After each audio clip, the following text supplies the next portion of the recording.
This is Greece, a country with a population of just over 10 million people. Compared with the world's largest economic powers, its economy is relatively small. Yet for decades, this modest nation has remained one of the most influential forces in global maritime trade.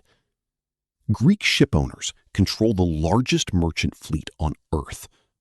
Every day, thousands of their vessels carry oil, natural gas, automobiles, iron ore, grain, and countless other commodities between ports across the globe. Together, they transport nearly 20% of all seaborne cargo worldwide. What makes this even more remarkable is that almost none of those shipments are connected to Greece itself. Around 98% of the cargo carried by Greek-owned ships moves between other countries. In other words, Greece earns billions from international trade without being a major exporter or importer.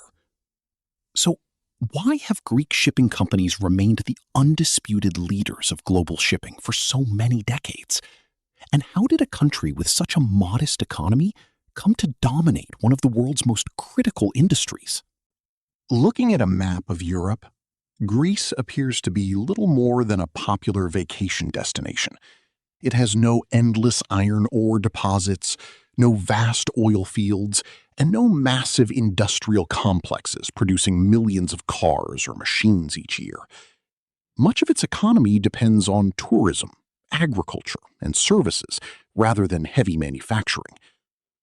But behind this peaceful image lies one of the greatest business success stories in modern history. This small Mediterranean nation owns the world's most powerful merchant fleet. Ask almost any maritime economist, and they'll tell you the same thing.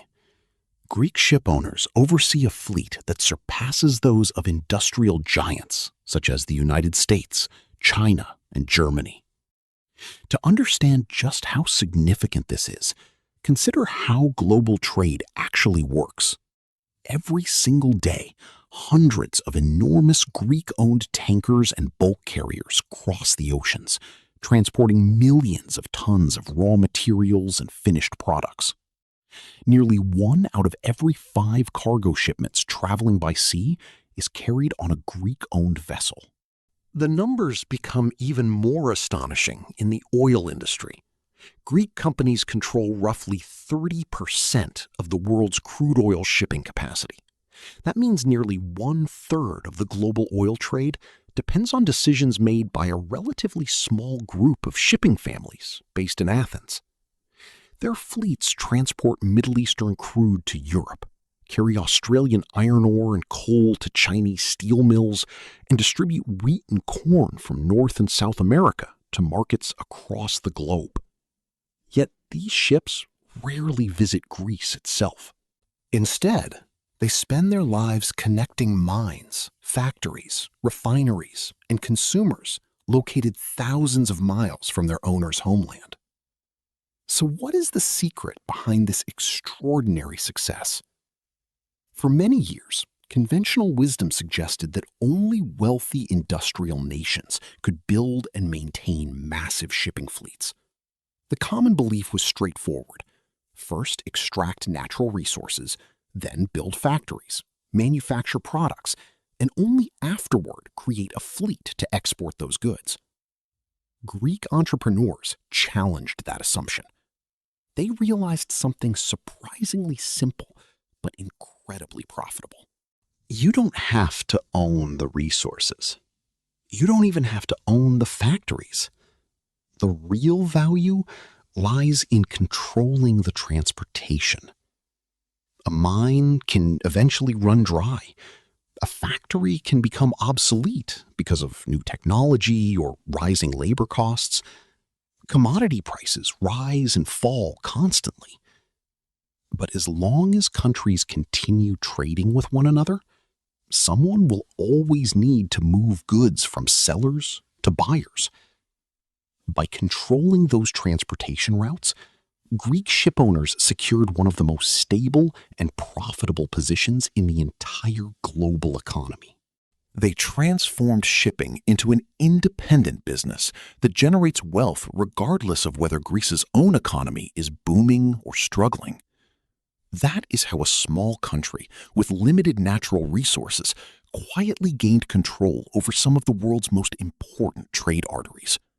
But this success wasn't built on luck alone. Greek shipping families learned to make money where everyone else saw only risk and enormous losses. The question is, how did ordinary family businesses from a country recovering after war manage to compete with the richest corporations on Earth? The answer begins with one of the boldest business decisions of the 20th century, a gamble that completely changed the future of global shipping. By the middle of the 20th century, Europe was in ruins. The Second World War had shattered economies across the continent. Factories stood silent, ports had been damaged, rail networks were broken, and long-established trade routes had collapsed. Businesses struggled just to survive, and few entrepreneurs could see a clear path toward rebuilding. For many, the destruction represented disaster. For Greece's shipping families, it represented opportunity. They quickly realized that rebuilding Europe would require unimaginable quantities of coal, steel, cement, timber, machinery, and food. None of it could move without ships. At almost the same moment, the United States faced a completely different problem. During the war, American shipyards had produced thousands of Liberty ships, simple but dependable cargo vessels built to supply Allied forces across the globe. They weren't luxurious or particularly fast, but they were reliable workhorses capable of carrying enormous loads. Once the war ended, however, America no longer needed such a massive fleet. Maintaining hundreds of idle ships was expensive, so the U.S. government decided to sell them. Large European and American shipping companies showed little interest. Many believed the Liberty ships were already outdated and would soon become liabilities rather than assets. Greek ship owners saw something entirely different. Almost overnight, Greek companies gained control of hundreds of operational cargo ships ready to sail. But buying the fleet was only the beginning. Most shipping companies at the time followed a predictable business model. Their vessels operated on fixed routes, sailed according to strict schedules, and regularly visited the same ports. Greek operators ignored that system completely. Instead, they embraced the open freight market. Their ships had no permanent routes and no fixed home ports. Every voyage depended entirely on where cargo was needed most. A vessel might carry wheat from Argentina to Europe, then immediately accept a contract transporting coal from Africa to Asia. After that, it could load iron ore for another destination without ever returning to Greece. Every completed delivery became an opportunity to secure the next profitable contract. This flexibility gave Greek shipowners a massive competitive advantage. While competitors often waited days or weeks for cargo assignments, Greek vessels remained almost constantly at sea, moving from one customer to another wherever demand was highest. As freight rates changed, they adjusted instantly. As markets shifted, they followed the money. The strategy generated extraordinary profits. Within a few years, revenue from these non-stop voyages paid off the loans used to purchase the Liberty ships. The risky investment that many considered reckless had become one of the greatest bargains in maritime history. Those aging American cargo vessels became the financial foundation of a shipping empire that still dominates global trade today. What other companies viewed as obsolete equipment, Greek entrepreneurs transformed into machines that generated enormous wealth.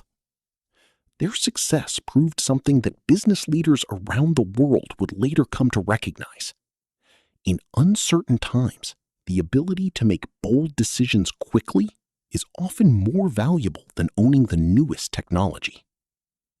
Yet as Greek shipping families accumulated their first fortunes, another challenge appeared. Governments soon realized just how much money these companies were making, and they wanted a larger share of it. Instead of surrendering to growing tax pressure, Greek ship owners responded with a strategy that would permanently reshape the economics of global shipping. As profits poured into Greek shipping companies, governments across Europe began looking for ways to claim a larger share of their earnings. To many officials, it seemed inevitable. Successful businesses would simply pay higher taxes as their revenues grew. But Greek ship owners had other plans. Rather than fighting governments in court or accepting heavier tax burdens, they redesigned the way their businesses operated. Greece became one of the first major maritime nations to adopt a tonnage tax system. Instead of taxing shipping companies based on their profits, taxes were calculated according to the size and carrying capacity of their fleets. This created a far more stable business environment. A company could earn exceptional profits during boom years without facing unpredictable tax increases. Later, many other maritime nations introduced similar systems, but Greece had already established itself as one of the most attractive homes for global shipping companies. Still, Greek entrepreneurs didn't stop there. They realized that ships didn't necessarily have to be registered in the country where their owners lived. This idea led them to master one of the most influential practices in modern shipping: the use of flags of convenience. You've probably noticed that many of the world's largest cargo ships sail under the flags of countries like Panama, Liberia, or the Marshall Islands. There's a reason for that. Instead of registering their fleets in Greece or other European countries, many Greek ship owners legally registered their vessels in these maritime jurisdictions. The strategy offered enormous advantages. Operating under these registries allowed companies to reduce administrative costs, hire international crews under globally competitive labor agreements, and simplify many of the regulatory requirements that applied elsewhere. Everything was completely legal, yet the financial savings were enormous. Every dollar that wasn't spent on unnecessary costs could be invested in buying more ships, upgrading existing fleets, or preparing for future opportunities. But perhaps the greatest strength of Greek shipping wasn't found in tax laws or international registrations. It was found inside the companies themselves. Unlike many multinational corporations with layers of executives, lengthy approval processes, and countless board meetings, most major Greek shipping firms remained family businesses.